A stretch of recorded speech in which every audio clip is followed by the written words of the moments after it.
a hardworking nurse and mother who has dedicated her entire life to not only her children, but also to make the world safer for children everywhere as a gun safety advocate. For I don't know what you about to ask. So she sit on the end of the bed. And I said, what is it? Does he have? Did you shoot her? Yes, sir. I just found my mom. She's been shot. The 911 call from the South Euclid home sounds panicked, desperate. But the Ring cameras tell a different story. They captured everything: the shooting, the staging, the performance. When officers arrive on April 26, 2024, they find Angela Bates, 47, dead in her chair. She was shot in the back of the head. The person who pulled the trigger wasn't a stranger, and the cameras Angela installed to keep her family safe became the prosecution's most damning evidence. To understand how it came to this, the story begins with the woman Angela was, an advocate who believed information could save lives. Angela Bates stood before the panel at National Gun Violence Survivors Week, speaking the names of 3 children she would never speak to again. 1 to suicide, 2 to gun violence. Her son, Damien, the most recent loss, just 3 years earlier. She was 47 years old and had buried 3 of her own children. The math was impossible, but the graves were real. Angela had spent decades as a nurse, tending to other people's emergencies. Then her own life became one she couldn't stabilize. After Damien, something inside her refused to stay quiet. She turned her grief outward. If she couldn't save her own children, maybe she could keep someone else's alive. The panel listened as she laid out the case for gun safety with the precision of someone who had lived every statistic. She spoke about homes, about the difference between feeling safe and being safe, about the weapons people bring into their houses, believing they'll protect the ones they love. Her voice stayed steady. She had learned how to carry this in public. 3 of my children, she told them. Each year adding another name to the list she would never stop reciting. She dedicated her life to making the world safer for children everywhere.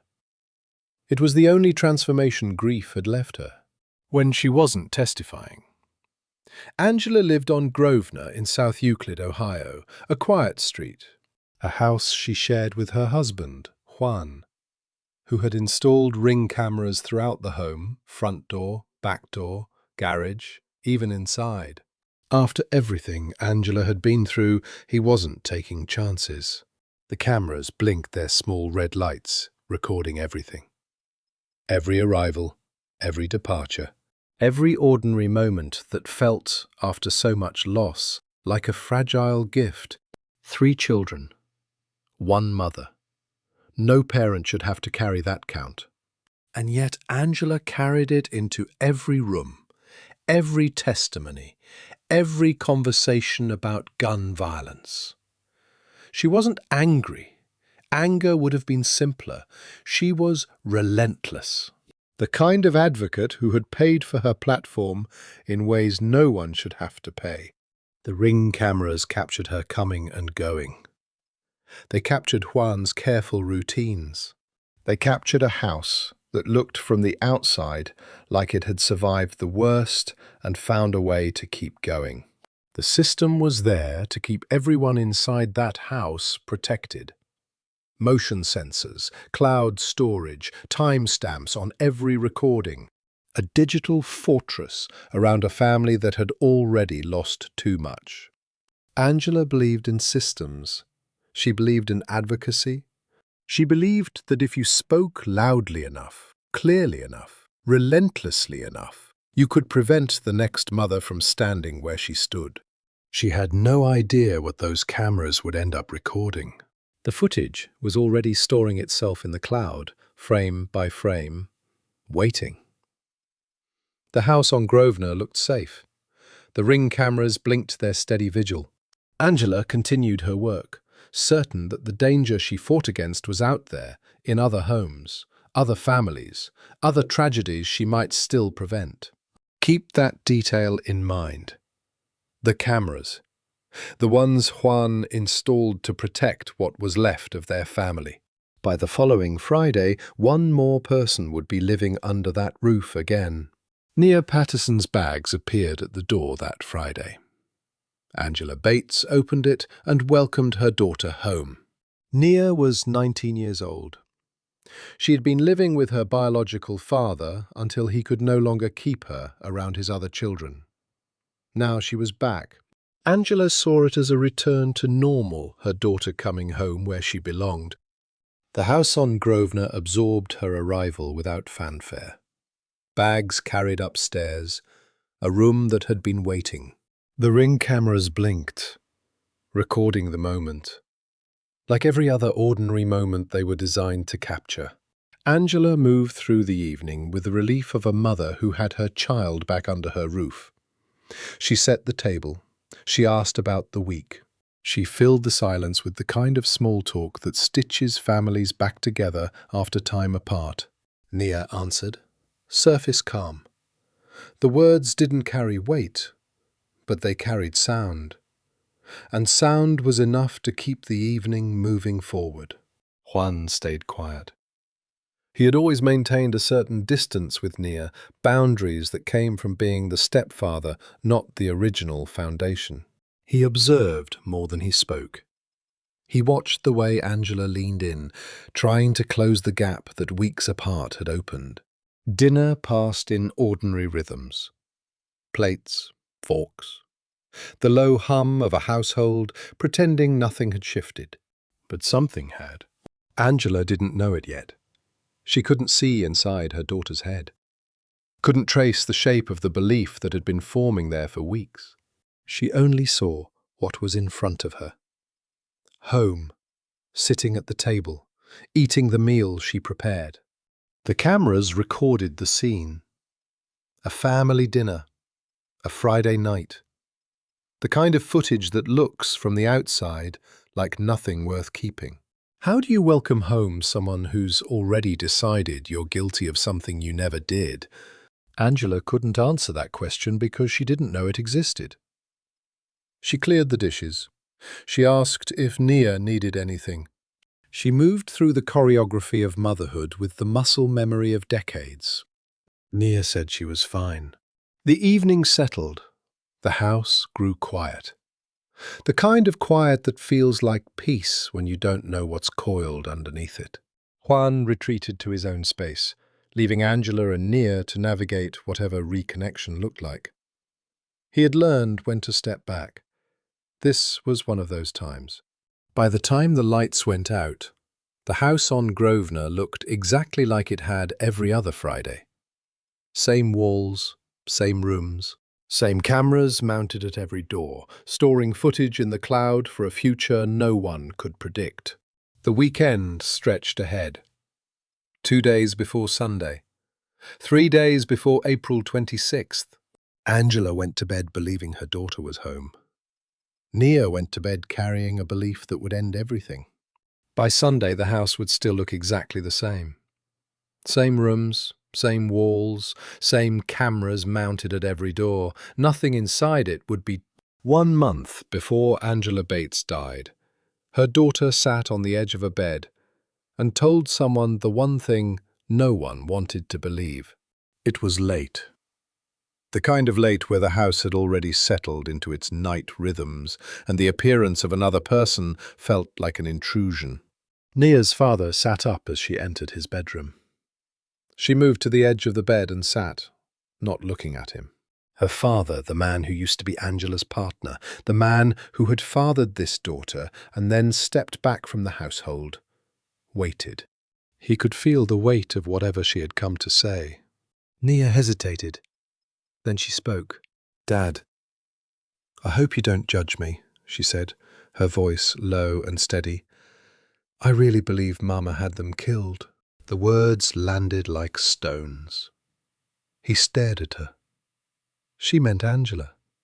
She meant her 3 siblings, the children who were gone, 1 to suicide, 2 to gun violence, the losses Angela had carried into her advocacy work, the grief she had turned into a mission. Nia believed Angela had orchestrated all of it. Her father grabbed her shoulders. "Daughter! Daughter! Come on," he said, his voice For years, she provided testimony during National Gun Violence Survivors Week due to the fact that 3 of her children were killed due to gun violence, the most climbing. "How could your mother ever have them killed?" He started listing facts. Timeline, cause of death, her brother suicide, the other 2 street violence, separate incidents, separate years. He laid out the evidence like a prosecutor dismantling a conspiracy theory. He used logic. He used her own memory. He reminded her of what actually happened, step by documented step. Nia sat there, calm. She listened. She didn't argue back. She just carried the belief like it was a fact she'd already settled. How do you argue someone out of a belief that has nothing to do with facts? Her father kept talking. He explained motive. Why would Angela, who loved her children, who testified about losing them, who built her entire public life around their deaths, have orchestrated those deaths herself? It made no sense. He said it again. It made no sense. Nia nodded. She said she understood. She let him talk until he ran out of words. By the time she left his room, he thought he had won. He had given her the facts. He had dismantled the delusion piece by piece. He sat there, in the dark, certain that logic had broken through, that his daughter had heard him and would let go of whatever strange idea had taken root. He hadn't talked her out of anything. Delusions don't work that way. They don't yield to evidence. They don't collapse under the weight of contradictory facts. They exist in a space where belief and reality never touch, where the mind has already decided what's true and everything else is noise. Nia left that bedroom still carrying the same conviction she had walked in with. Her father just didn't know it yet. He thought the conversation was over. He thought he had saved her from something dangerous. He went to bed believing his daughter was safe, that Angela was safe, that whatever brief break from reason Nia had experienced was now behind them. He was wrong on every count. What he didn't know yet was that this wasn't the only warning sign. The dogs barking in the middle of the night was the first sign something was wrong. In the weeks after that bedroom conversation, the one where Nia's father thought he had talked her out of believing Angela was a murderer, other warnings emerged. They came in the form of threats, repeated, escalating, aimed at the people her father had chosen to keep in his life. Nia didn't like that he had a wife. She didn't like that someone else occupied space in the household. The attacks were verbal at first, but they carried weight. "You're going to choose him over me," she would say. Her voice steady, the question not really a question. She said it again. And again. Each repetition sharpening the edge. Her father tried to hold the line. He had boundaries. He had other children in the house. He had a household to protect. But Nia didn't respect boundaries. She didn't accept being told no. One night, the dogs started barking. Not the usual alert something deeper, more insistent.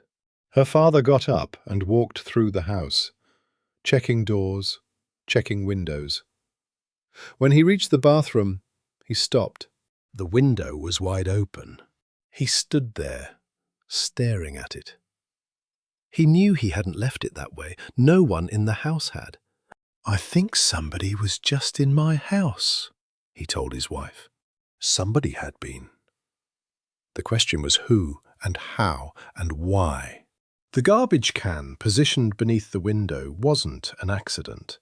It took time to piece it together, but eventually the pattern revealed itself.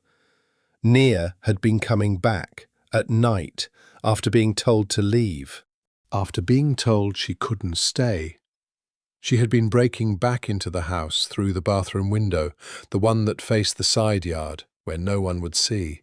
She would climb out using the garbage can, step onto the car hood, drop to the ground, and disappear before anyone noticed. It wasn't desperation. It wasn't confusion. It was calculated, a system she had worked out, a routine she had practiced. When you tell someone they can't come in and they find another way in anyway, you're not dealing with someone who respects limits. You're dealing with someone who believes limits don't apply to them. Her father realized what had been happening. She hadn't just broken in once. She had been doing it repeatedly. The open window wasn't a mistake or an oversight. It was evidence of a pattern. He had thought the conversation in his bedroom had been the warning. It wasn't. This was the warning. Nia didn't just carry beliefs that had no basis in reality. She acted on them. She moved through the world as if rules, boundaries, and locked doors were suggestions she could ignore. The household was losing its ability to keep her out, and that meant no one inside was safe. It wasn't the last time she'd come back through a window no one had opened for her. The pattern was set. Threats, boundary violations, a home that couldn't protect the people living inside it from someone determined to get back in. But the threats weren't just words anymore. The threats became violence the day she went after her 10-year-old half-brother. Nia didn't just push him. She physically assaulted him. A child, her father's son. The boy came to him crying afterward. The kind of crying that comes from fear as much as pain. Her father listened. The child stood there, small and shaking, trying to put words to something he shouldn't have had to explain. "I hate her," the boy said. "I want her to leave." His father had heard complaints before sibling conflict. The friction that comes from blended families. But this was different. The boy's voice carried something heavier. Desperation. "Why are you scared of her?" he asked. The question hung there. The boy looked down. Then he said the words that changed everything. "Because she'd be talking about killing people and stuff," he said, his voice quiet but certain. "And it'd be scaring me." Talking about killing people. Not once. Not in passing. Enough times that a 10-year-old noticed. Enough that it stayed with him. Enough that he was afraid. Children don't lie about being scared. They don't have the vocabulary for manipulation yet. They tell you what they feel in the plainest language they have. This boy was scared. Of his half-sister in his own house. When a 10-year-old tells you he's scared, you listen. Her father believed him. He didn't dismiss it as exaggeration or sibling rivalry. He didn't tell the boy to toughen up or ignore her. He believed every word. And that belief forced a decision. Nia couldn't stay in that house, not around his other children. Not when one of them was coming to him terrified, begging for her to leave.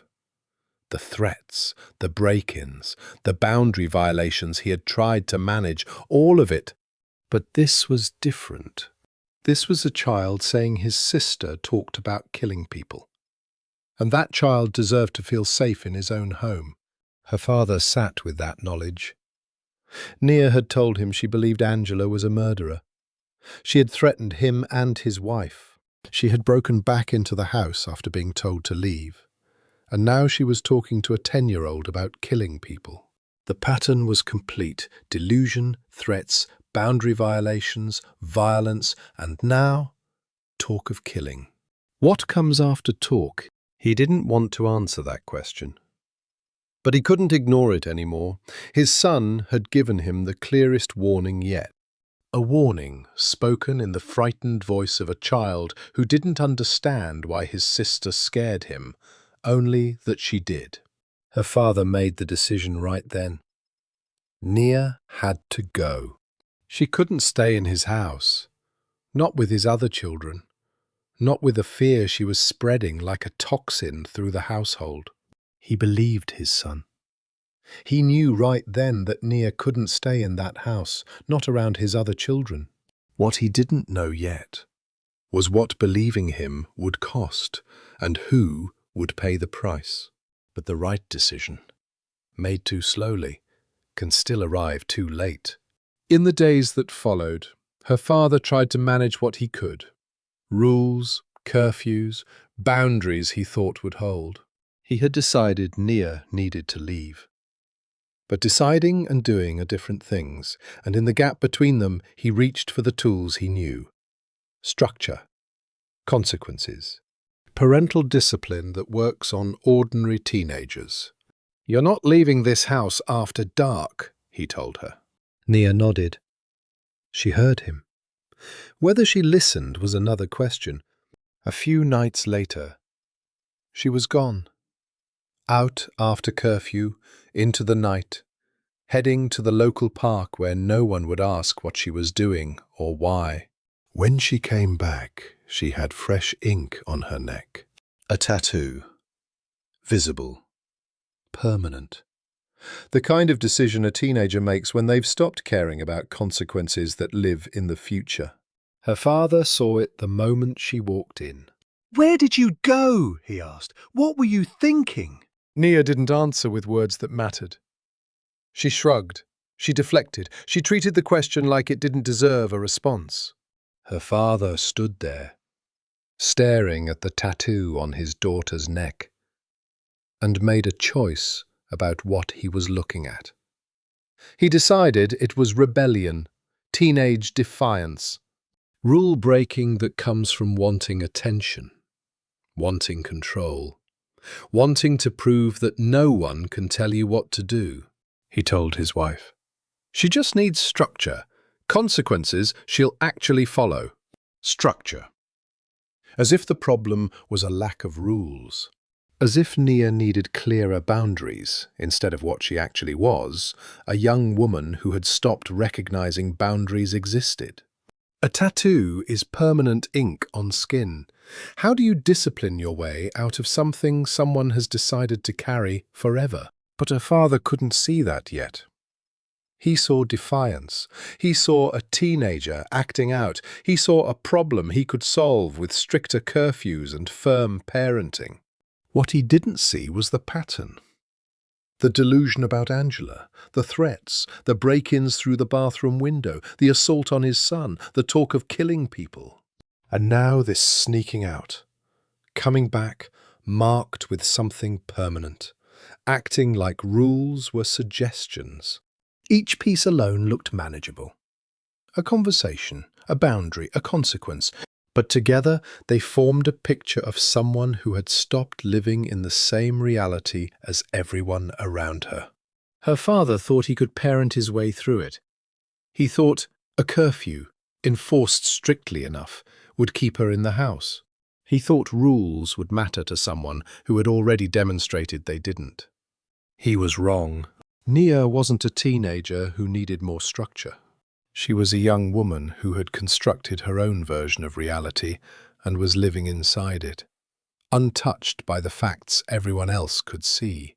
He thought a curfew would be enough, thought rules and consequences would bring her back in line, the way they work with ordinary teenage defiance. What he was looking at wasn't ordinary, but the right decision had already been made. Nia had to go back to her mother's house.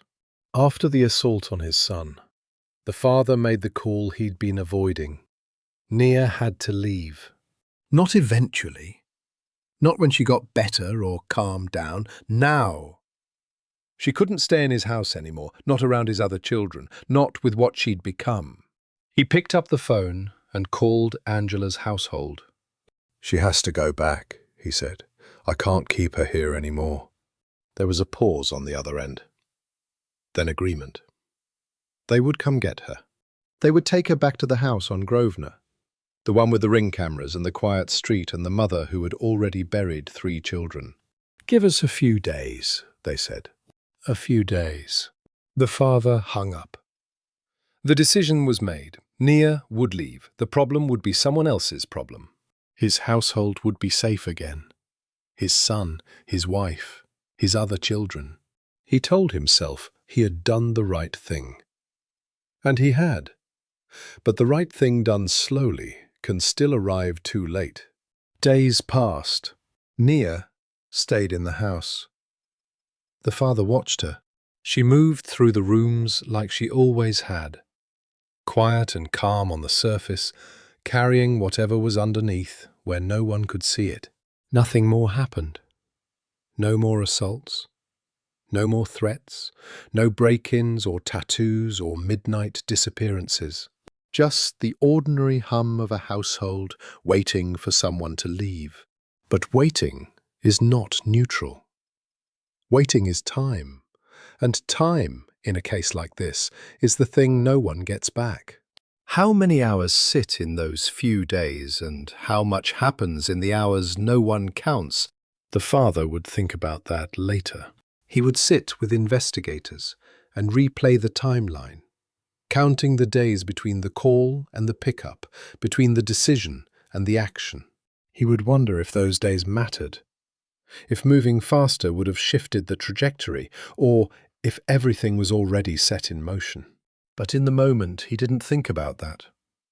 He thought about keeping his son safe. He thought about getting Nia out of his house. He thought about the relief that would come when she was finally gone. He didn't think about where she was going, or who would be there when she arrived. The right decision made too slowly. By the time they came for her, it was already Friday. The bags were packed, the goodbyes were brief. Nia left the house without protest, without drama, without any indication of what she carried beyond the belongings in her hands. Her father watched her go. He felt the relief of a problem solved, a danger removed, a household returned to safety. What he didn't feel yet was the weight of what those few days had cost. The gap between deciding and doing. The space where urgency should have lived but didn't. By the time they came for her, it was already Friday. The right decision had been made, but slowly, and in a case like this, slow and right might as well be wrong. What the father didn't know yet was that the warning had been written down for months. Later, after everything, investigators would tell the father about the journal. It was days after the shooting. The father sat in an interview room, trying to make sense of a timeline that had ended in a way he hadn't imagined possible. The investigator sat across from him, holding case files and the evidence they'd seized from Nia's room. Evidence. That's what it all was now. Not belongings, not the private things a young woman keeps in her space. Evidence. The investigator opened a folder and pulled out pages. Photocopies. Entries written in Nia's handwriting, dated, sequential, spanning months. "We found a journal," the investigator said. "She'd been writing about killing people for months." The father stared at the pages. The handwriting was hers. The dates were real. The content he could see, fragments from where he sat. Enough to understand what he was looking at. "How long?" he asked. "How many months?" the investigator told him. Months. Not weeks, not days, months of entries. Pages of violent ideation, documented in her own handwriting, stored in her room where anyone could have found it if anyone had thought to look. But no one had looked. Why would they? A journal is private, personal, the kind of thing you don't go through unless you have a reason. By the time there was a reason, it was too late. The father sat there, holding the weight of what he was being told. Nia had written it down. She had put words to the thoughts in her head, committed them to paper, dated them, kept them. A record of what she was thinking, what she was planning, what she believed. It was there the whole time, in her room, in her handwriting. A journal is meant to be private until it becomes evidence of what was always going to happen.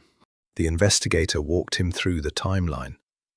When the entries started, how they escalated, the shift from vague anger to specific ideation to detailed thoughts about violence. The progression was clear, documented, undeniable. This wasn't a sudden break. It wasn't an impulsive act. It was something that had been building for months.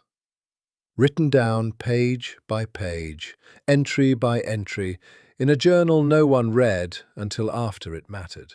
The father thought about the days Nia had spent in his house, the bedroom she'd slept in, the belongings she'd carried with her when she left. The journal had been with her the whole time, a written record of danger, sitting in a drawer or a bag or on a nightstand, waiting. He had sent her back to Angela's house without knowing what she was carrying. Not just in her head, in her hands. A document of intent, proof of premeditation, a roadmap to what would happen 3 days later. The warning had been written down for months, pages of it, in her own handwriting. No one had read it in time. By the time anyone looked, it wasn't a warning anymore. It was evidence. But even knowing all that, the weekend still had to pass. Back to that weekend before April 26.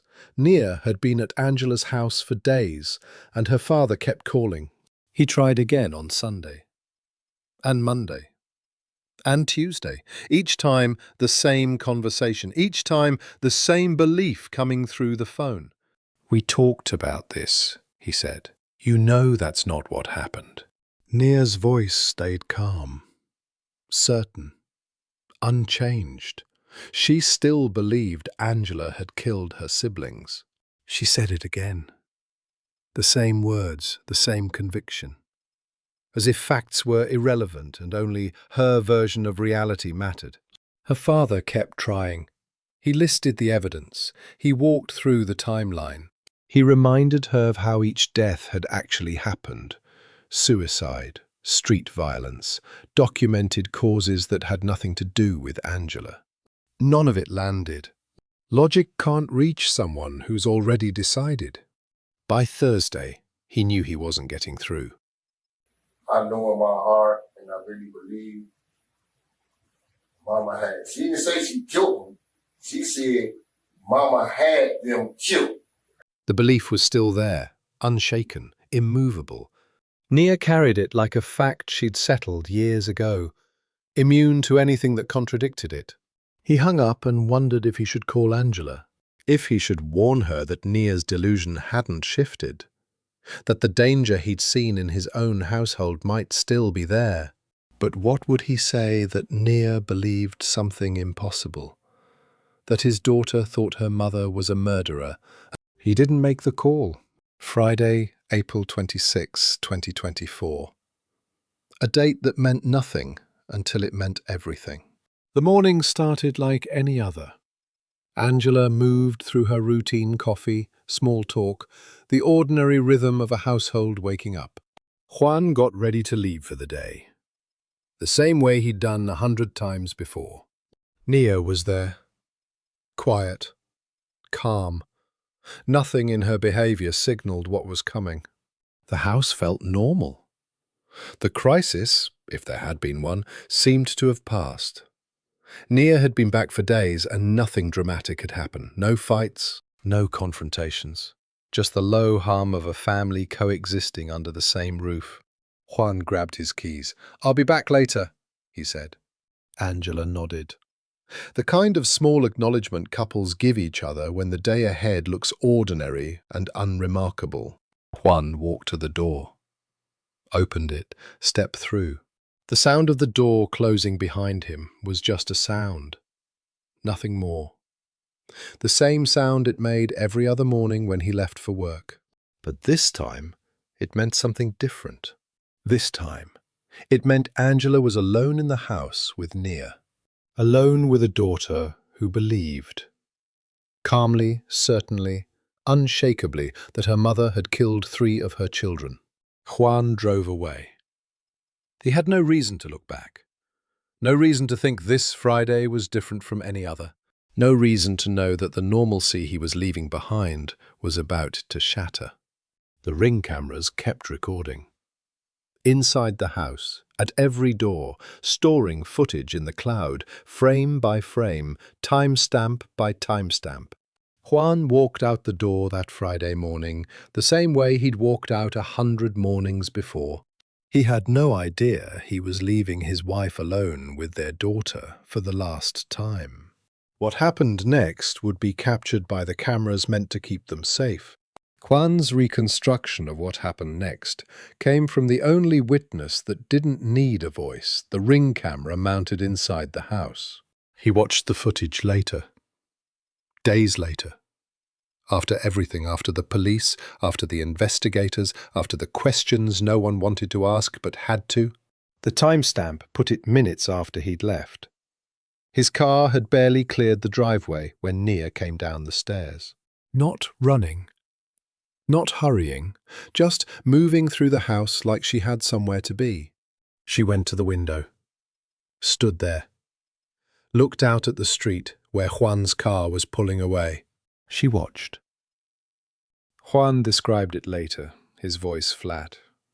Like the details had been drained of emotion by repetition. She came down right after I left, he said. Went straight to the window. The footage showed her standing there, still, patient, watching the car until it disappeared from view. She watched me pull away, Juan said. Waited to make sure I was gone. Not a glance, not a quick check, a full confirmation. She stood at that window long enough to be certain. Long enough to know she and her mother were alone in the house. No one else coming. No one else there. Just the two of them. Cameras don't lie, don't forget. Don't look away. They just record what happens in front of them. The footage didn't show what Nia was thinking. It couldn't. Cameras capture action, not intent. But the action told its own story. She had waited for him to leave. She had checked to make sure he was gone. She had confirmed the isolation. That's not coincidence. That's not routine. That's calculation. Juan sat with that knowledge. Later, the weight of seeing his own departure through a lens that revealed what he couldn't have known in the moment. He had driven away, thinking it was an ordinary Friday. The camera showed him the truth it was, the moment Nia had been waiting for. She stood at that window until she was certain. Then she turned away from the glass. The footage showed her movement, calm and deliberate, no hesitation, no second guessing, just a young woman who had confirmed what she needed to confirm and was ready to act on it. Then she went back upstairs, Juan said. Back toward the bedroom, back toward Angela, back toward the woman she believed calmly, certainly, impossibly, had killed her siblings. The camera lost her as she climbed the stairs. The angle didn't follow. The recording continued. But Nia disappeared from the frame, moving into the part of the house the camera couldn't see. Juan watched that footage over and over. Watched himself drive away. Watched Nia come down. Watched her stand at the window, patient and methodical, making sure the house was empty of everyone but the person she'd decided deserved to die. The camera saw her watch him go. Saw her stand at that window long enough to be certain. No one else did. By the time Juan saw this footage, it wasn't a moment anymore. It was evidence. What happened next upstairs left evidence a camera couldn't capture, only the aftermath. What happened in that bedroom upstairs was reconstructed from what investigators found later. The bullet trajectory, the blood. No cameras reached that room. No witnesses stood in the doorway. Just the evidence left behind when it was over. The crime scene told the story in fragments. A wooden chair, positioned where Angela had been, a bullet hole through its seat. The trajectory mapped by investigators showed the geometry of what had happened. The angle, the height, the direction. Angela had raised the chair above herself, not as a weapon, as a shield. She had lifted it between herself and her daughter, trying to block what was coming. A mother, in the last seconds of her life, still trying to protect herself from her own child. The bullets didn't stop. Nia fired 7 to 10 shots. The exact count would be debated later. Witnesses couldn't be certain. Evidence didn't give a definitive number, but the range was clear. 7 at minimum, 10 at most. Enough to tear through the chair's wooden seat. Enough to shatter the TV mounted on the wall behind Angela. Enough to punch through the wall itself, into the room next door. The neighbor who lived next door heard it all. 7 to 10 shots that morning, then screaming, the sounds that would become her account to investigators. 7 to 10 shots, she said later. I heard screaming. 7 to 10 shots, the neighbor counted, but couldn't be certain through the wall. The bullets kept their own record. Forensics mapped the trajectory through the chair, through Angela's body, through the TV, out through the wall. Each shot left its mark. Each mark told investigators where the shooter had stood, where the victim had been, what had happened in the space between them. Angela was fatally shot. The phrase doesn't carry the weight of what it means. It's clinical, factual. But it represents the moment a woman who had already buried 3 children became the 4th loss in her own family. She had testified about gun violence, she had advocated for safety, she had installed cameras throughout her house to keep everyone inside it protected. None of it stopped the bullets fired by her own daughter. The scene investigators processed later showed the chaos frozen in place. The chair, the blood, the bullet holes mapping a path of violence through a bedroom that should have been safe. Evidence doesn't forget. It doesn't soften over time. It just sits there, waiting to be found, waiting to be catalogued, waiting to tell the story of what happened when no one was watching, except the cameras were watching. Not in the bedroom, they couldn't reach there, but everywhere else. They had recorded Nia coming downstairs. They had recorded her watching Juan drive away. They would record what happened next. The gun that fired those shots would be found outside, in a car, within minutes. Everything between the shooting and that discovery was captured by cameras meant to keep a family safe. What those cameras recorded next wasn't grief, it was performance. Minutes after the shots, Ring camera footage showed Nia carrying the gun outside. The timestamp put it close. Minutes, not hours, not a long gap where shock might have set in or panic might have taken over. Just minutes between the shooting upstairs and the image of her walking out the door, gun in hand. The footage captured it frame by frame. Nia walked to the car parked in the driveway. She opened the front door. She placed the gun on the seat, calm, methodical, the kind of movement that comes from intention, not chaos. Then she did something strange. She pulled out a phone, held it to her ear, started talking. The footage had no audio, just the silent image of a young woman standing in a driveway, phone pressed to her head, mouth moving as if she were having a conversation. Investigators would check the phone later. They would pull the records, analyze the logs, confirm what the device itself already told them. The phone wasn't even on. Nia was performing a call, speaking to no one, holding a powered-off phone to her ear and going through the motions of a conversation that didn't exist. She wasn't calling for help. She wasn't reaching out to anyone. She was performing normalcy for the camera's eye, with no human audience watching. A phone call to no one, with no one listening except the camera that would make it evidence. Before revealing what Juan said when he saw this footage, weeks later, comment A if this looks like someone in shock, or B if this looks like performance. Add one reason in 5 to 10 words. Please note, the next part includes some recreated details for narrative purposes. The message is what matters. The footage kept recording. Nia stood there, phone to her ear, playing out a scene for an audience that didn't exist yet. But it would. Investigators would watch this. Prosecutors would watch this. A jury would watch this. She was creating a record. Not of what happened, of what she wanted it to look like had happened. Does that sound like someone who just lost control? Or someone who knew exactly what they were doing? Weeks later, Juan sat in an interview room with investigators. They played the footage for him. The whole sequence. His car pulling away, Nia coming downstairs, Nia watching through the window. Nia walking outside with the gun, Nia standing in the driveway with the phone that wasn't on. He watched it in silence. Watched his stepdaughter move through the frames with a calm that didn't match the violence that had just happened upstairs. Watched her perform a phone call to nobody. When the footage ended, there was only one thing he could say.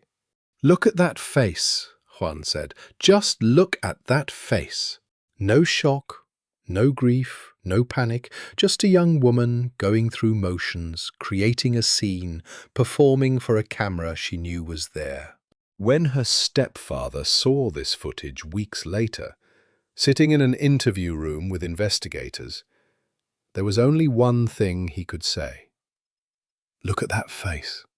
Just look at that face." But the footage was just the beginning of what investigators would find. In the days that followed, investigators pulled footage from every camera mounted on that house, inside, garage, front, back. Juan had installed them for safety. A protective measure. A way to monitor the house, keep track of who came and went, make sure everyone inside stayed safe. Now those cameras became something else entirely. The investigator sat in the office, pulling file after file from the cloud storage.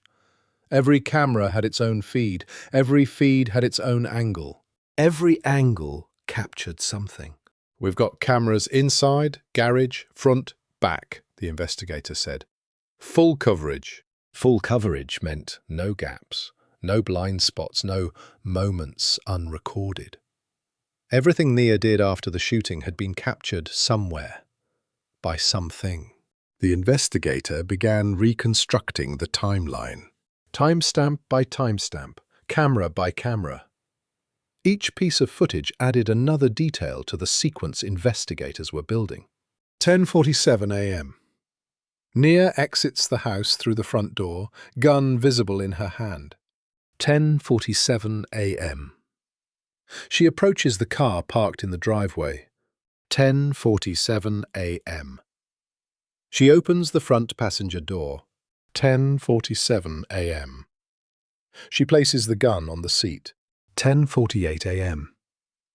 She pulls out a phone, holds it to her ear, begins speaking. The timeline was exact. The cameras recorded everything down to the minute, every movement, every action. Every piece of performance Nia had staged in the driveway, thinking, perhaps, that it would look a certain way later. She was right about that. It did look a certain way later, just not the way she'd intended. Cameras mounted to keep people safe don't choose whose actions they record. They just record everything. The investigator kept pulling footage. Different angles of the same moments. The front camera catching Nia from one side, the garage camera catching her from another, the inside camera showing her movements before she stepped outside. Each angle confirmed what the others showed. There was no discrepancy, no confusion, no room for interpretation. Nia had walked outside with the gun. She had placed it in the car. She had performed a phone call on a device that wasn't even powered on. She had moved through the scene with a calm that didn't match the violence that had just occurred upstairs. All of it. Captured. All of it. Time-stamped. All of it. Stored in the cloud for investigators to find. The system Juan had installed to keep his family safe had just documented. Frame by frame, exactly what happened to one of them. The case was solved by the system meant to protect them, the investigator would say later. Protection transformed into evidence, safety measures turned into surveillance, cameras installed to watch over a family now watching over a crime scene instead. The footage gave prosecutors everything they needed. The timeline, The behavior, the performance, the calm, the calculated movements of someone who knew exactly what she'd done and was trying to control what happened next. The system built to protect this family had just finished building the case against one of them. But the footage only showed what happened after, not the call that would bring police to the scene. That call came from Nia herself. The call to 911 came from inside the house. From Nia herself. Minutes after the shooting. Not hours later, not after panic set in, minutes. The same span of time it took to carry the gun outside, place it in the car, perform a phone call to no one. Nia dialed 911. The 911 dispatcher who took the call tried to get clear information about the emergency, unaware the caller was the one who'd caused it. Nia's voice came through the line. "I just saw my mama," she said. "I don't know if she's dead, but I need an ambulance and I need a 911. I just saw my mama. Not I shot her. Not I killed her. Not I'm the reason she's upstairs bleeding out in the bedroom. Just, I saw her." As if she'd walked into the room and discovered something shocking, instead of being the one who created it. The dispatcher stayed calm, professional, working through the protocol. "What's the location of your emergency?" the dispatcher asked. Nia gave the address. Grosvenor, South Euclid, the house with the cameras mounted at every door. The house where Juan had left that morning, thinking it was an ordinary Friday. The dispatcher kept asking questions, trying to understand the situation, trying to figure out what kind of emergency this was, what kind of response it needed. Nia's answers didn't clarify much. She said she was in fear for her life. She said she needed help. She didn't say what had happened or who had done it. She framed it like a discovery, like she'd stumbled onto a scene instead of being the person who orchestrated it. The call was recorded. Every word, every pause, every choice of phrase preserved for investigators to play back later. 911 calls are evidence. They capture the moment someone asks for help, the way they describe what's happening, the urgency or calm in their voice. They tell a story, not always the true one, but the one the caller wants dispatchers to hear. Nia's call told a story, just not the one the cameras had already documented. The dispatcher worked through the questions, trying to get clarity. "Is she breathing? Are you safe? Where are you now?" Nia answered what she answered. She gave what information she gave. The call lasted minutes long enough to create a record of how she chose to explain the situation when she was the one making the report. She didn't confess. She didn't admit. She asked for help for a woman she'd just shot, phrasing it as if she were a witness instead of the cause. The dispatcher couldn't know that yet. The call sounded like someone in distress, someone scared, someone who'd found their mother in a terrible state. That's what the call sounded like. What it actually was would become clear later. When investigators compared the timeline to the footage, when they listened to the words Nia chose and the words she didn't, within minutes. South Euclid police were on their way to the Grosvenor house. The call had been confusing, incomplete. They had no idea how many victims they'd find or what they were walking into. What they found was Nia waiting outside. South Euclid police arrived at the Grosvenor house to find Nia outside. Hands visible, no weapon in sight. The responding officer arrived at the scene with body camera running and asked Nia the question that would be preserved on video. "Did you shoot her?" Direct, simple, no room for misunderstanding. Nia stood there in the driveway. Calm. No visible distress, no panic, just a young woman standing outside her mother's house waiting for police to arrive. The officer asked the question, "Did you shoot her?"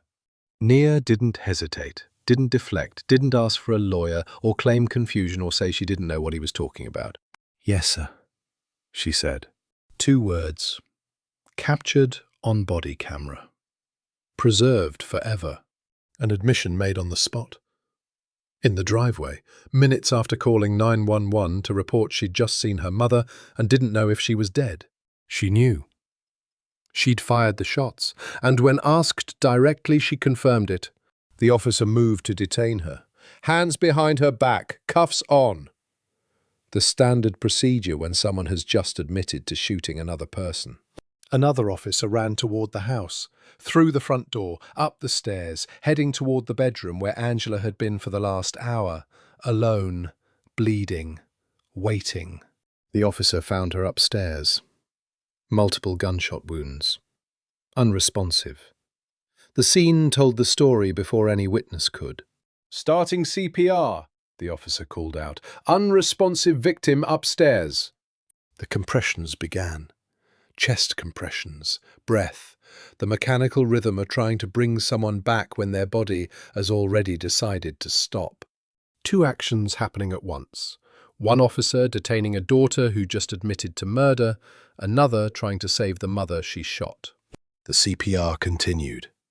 Compressions, breaths, the protocol that first responders follow, even when the outcome is already clear. But there are limits to what CPR can do. It can restart a heart that's stopped recently. It can buy time for paramedics to arrive. It can't undo bullet wounds. It can't reverse blood loss. It can't rewind time to before the trigger was pulled. The officer kept going. Compressions. Rhythm. The training overriding what the scene was already telling him. Angela had been upstairs for close to an hour by the time help arrived. From the moment Nia fired the shots to the moment the 911 call was made, time had passed. From the call to police arrival, more time.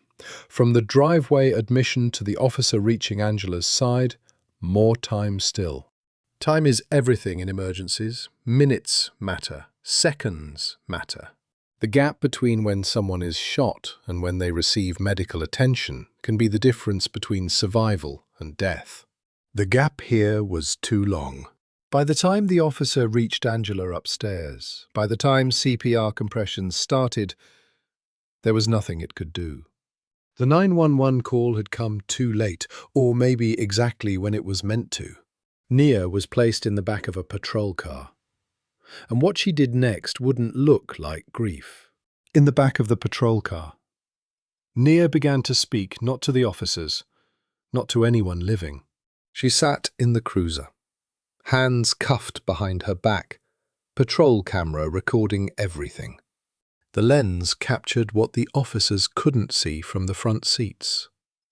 A young woman who had just admitted to shooting her mother, now performing something that looked like grief but felt like theatre.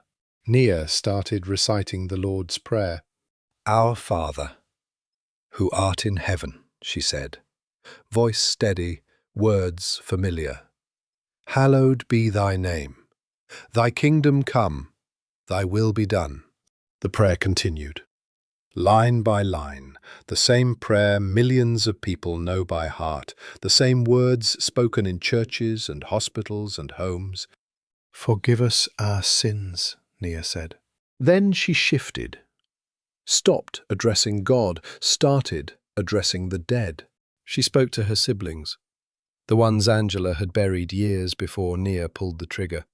She addressed them as if they were sitting next to her in the patrol car, as if they could hear her, as if the space between life and death was just a conversation away. She spoke to her mother, the woman upstairs in the bedroom, the woman officers were still trying to save, even though the effort was already futile. Nia talked to them like they were present, like they were listening, like this was a family conversation happening in real time instead of a one-sided performance captured on camera. Prayer and murder confession don't usually share the same breath, but in that patrol car, they did. The officers drove, the camera recorded, Nia kept speaking, between the prayers and the conversations with the dead. She said something else, a phrase that repeated over and over, the kind of repetition that sounds like a mantra, like a justification. like something she needed to say out loud to make it true. "She has to die," Nia said. Not she had to die, not past tense, present tense. As if the decision was still being made, still being justified, still being carried out, even though Angela was already gone. "She has to die." She said it again. And again. The same 3 words. The same cadence. The internal logic that had driven her to pull the trigger, now spoken aloud for the camera to capture. The performance was being recorded. Every word, every gesture, every prayer and conversation and repeated phrase. But there was no audience except the camera. No one to convince except the lens that would turn this moment into evidence. Nia didn't seem to care.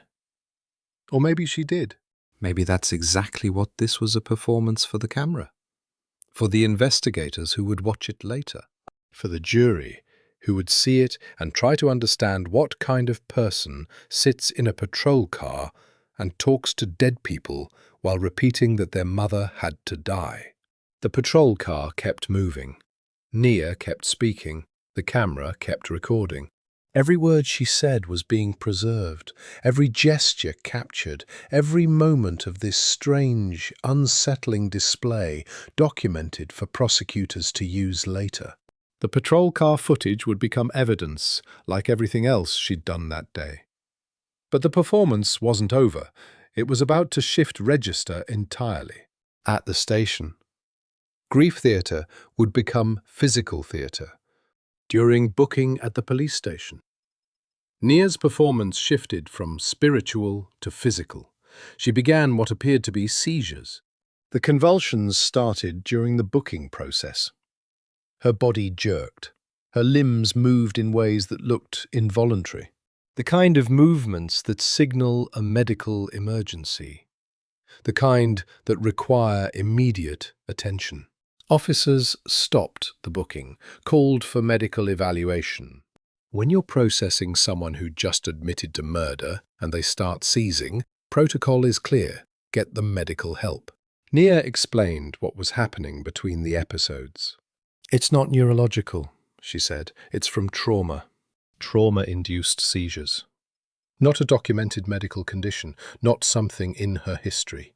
Just a claim made during booking, hours after shooting her mother, minutes after reciting the Lord's Prayer in a patrol car. No one could find a record of previous seizures. No medical documentation. No history of trauma-induced episodes. Just Nia's word, offered in the moment, as her body convulsed in a police station. The decision was made to transport her to the hospital. Medical staff would evaluate. They would observe. They would document what they saw. At the hospital, Nia continued seizing. During the examination, the symptoms presented clearly. Medical staff watched, took notes, followed protocol for someone experiencing what appeared to be genuine medical distress. But medical staff are trained observers. They watch patients. They notice patterns. They document behavior that doesn't match the condition being claimed. And they notice something. Real medical emergencies don't pause when the audience looks away. The symptoms appeared when someone was in the room, when staff were conducting the examination, when eyes were on Nia, watching her, observing the convulsions. But when the staff stepped back, when they stopped watching directly, when Nia thought no one was paying attention, the symptoms changed. They diminished. They stopped. They disappeared. Then, the moment someone returned to the room, the moment observation resumed, the seizures came back. Medical staff documented the pattern. Symptoms present during examination, symptoms absent when the patient believed she was unobserved. A pattern that doesn't match genuine neurological or trauma-induced seizures. They stop when she thinks no one's watching, the staff noted. That's not how real medical emergencies work. Real seizures don't have an audience requirement. Real trauma responses don't turn on and off based on who's in the room. But performance does. The medical evaluation revealed what the cameras had been documenting all day. Nia was performing, not for God, not for her dead siblings, not for the officers or the medical staff or anyone who could help her, for the record, for the cameras, for whatever version of this story she thought she was creating. The hospital documented their findings. The inconsistency, the pattern, the symptoms that appeared and disappeared based on observation rather than medical reality. She would keep performing all the way through the hospital evaluation, through the transport back. The symptoms would keep disappearing the moment no one was watching, a pattern documented by medical staff, added to everything else the cameras had already captured. But all the performance in the world couldn't change what investigators had already found. In the weeks that followed, investigators laid out the physical evidence on a conference table. The wooden chair with a bullet hole through its back, the .380 pistol, printed stills from ring footage, transcripts of the 911 call. Each item alone explained nothing.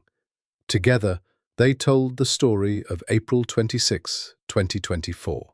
The chair told its part first, the one Angela had been sitting in. The bullet entry from behind, through the wooden seat.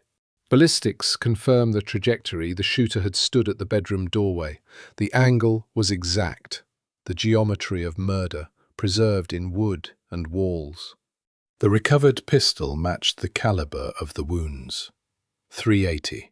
The same weapon that put holes through the chair, through Angela's body, through the TV mounted on the wall, through the wall itself, into the neighbor's house.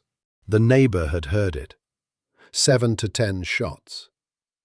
Then she'd seen something else, Nia walking calmly to the mailbox minutes after the shooting, not running, not panicking, just walking, checking the mail like it was an ordinary Friday morning. Juan's statement added another piece. When he'd come home, Nia had told him Angela fell. Not that she'd been shot, not that there was an emergency, just that she fell. The ring footage provided the timeline, timestamps down to the minute. Nia leaving the house with the gun, Nia placing it in the car, Nia performing a phone call on a powered-off device, all of it captured frame by frame. And the delay. 2 hours between the shooting and the 911 call. 2 hours Angela lay upstairs while Nia moved through the house, through the driveway, through the performance of normalcy. The tools meant to protect had become the proof of guilt.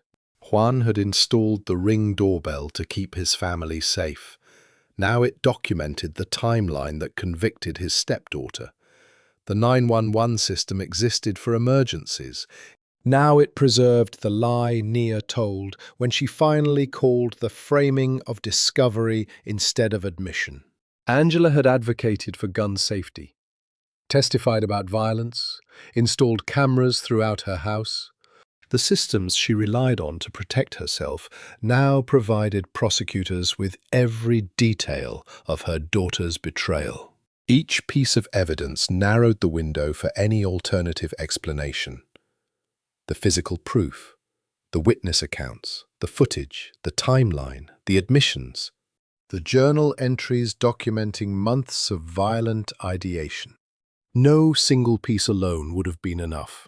But together, they formed a picture so complete that defense attorneys would have nothing to work with except the question no one could answer.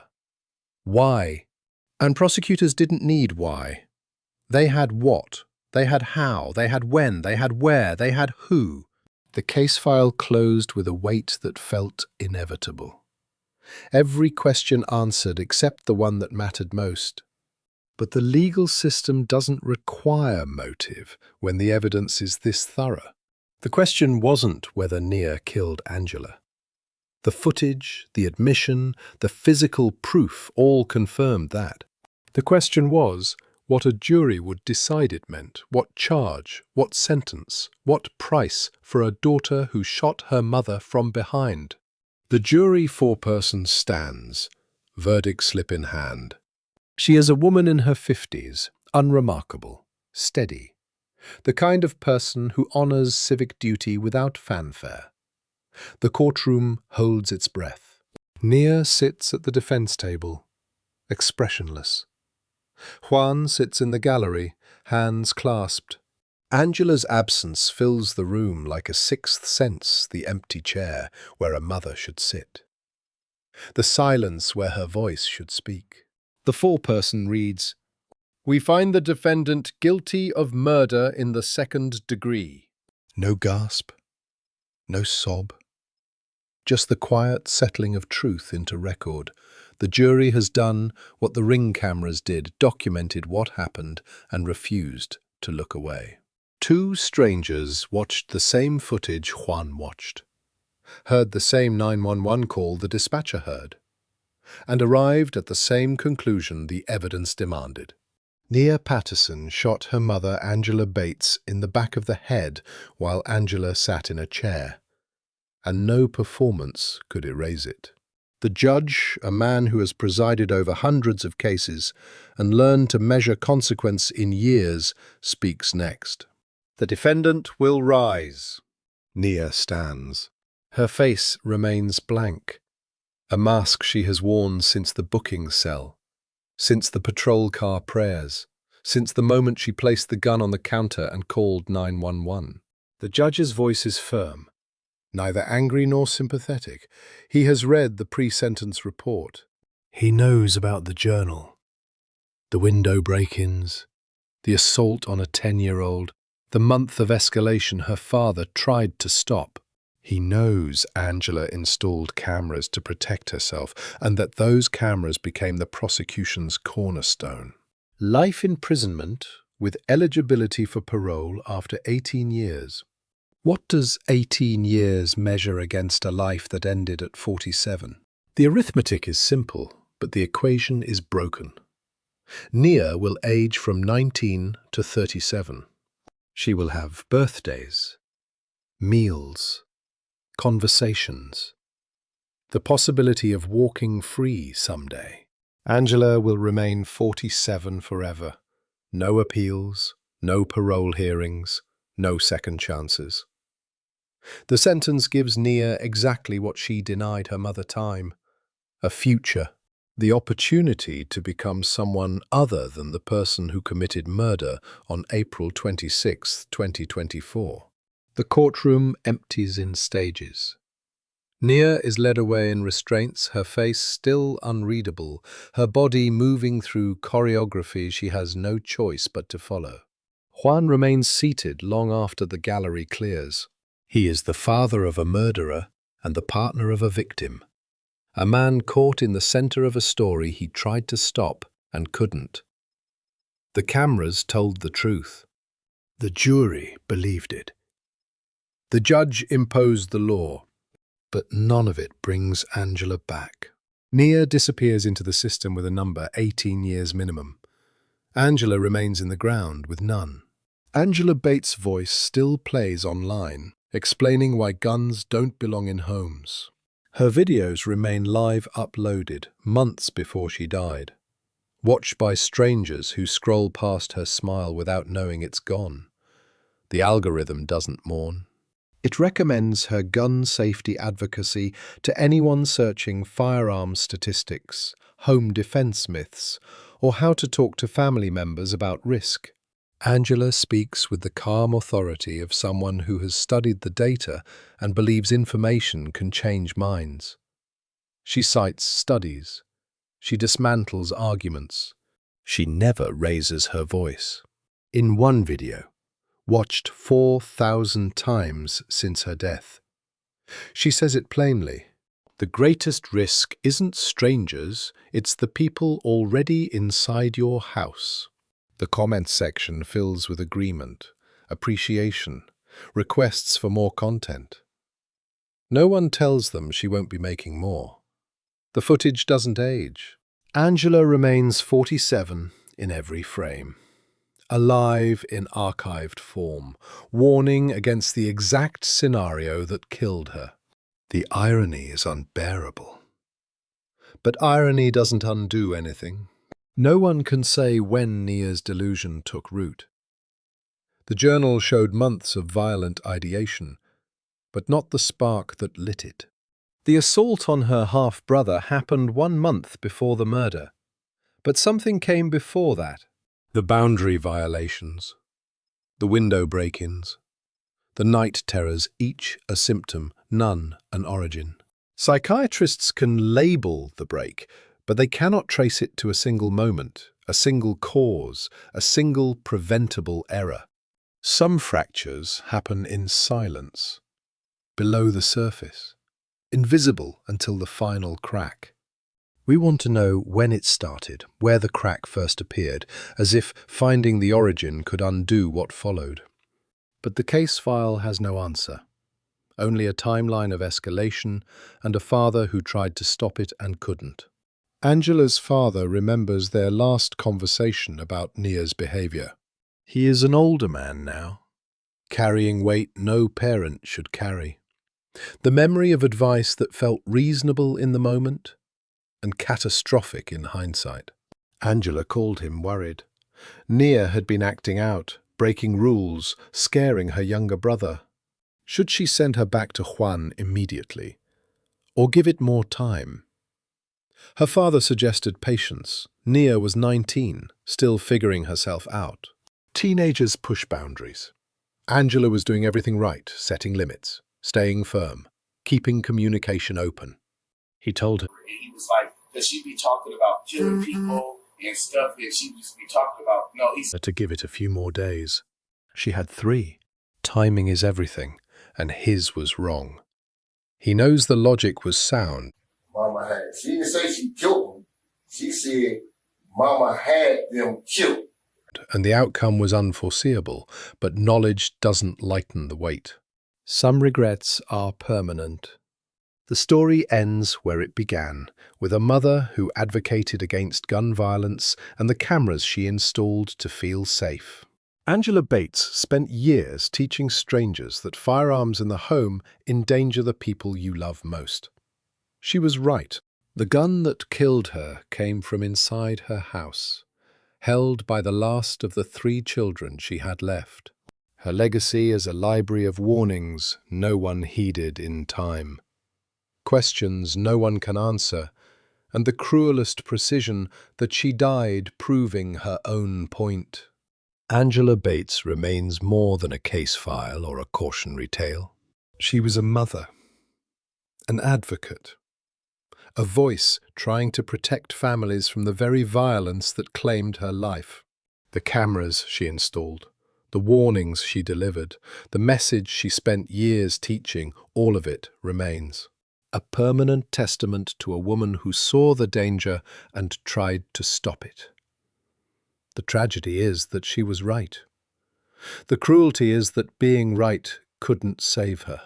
This case asks uncomfortable questions about the limits of protection, the unpredictability of violence within families, and the heartbreaking reality that sometimes warning systems fail, not because they weren't there, but because the threat came from a place no one wanted to look.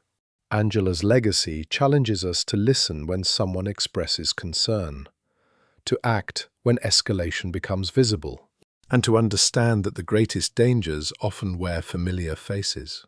If this story affected you, please take a moment to like, subscribe, and share it with someone who needs to hear Angela's message. Leave a comment below. What stays with you from this case? Your engagement helps stories like Angela's reach people who need them. Thank you for listening with respect and attention. This story is based on a real case, with some scenes dramatized for storytelling while staying true to documented facts. Deepest respect goes to Angela Bates's memory and to her family, who carry a burden no one should have to bear.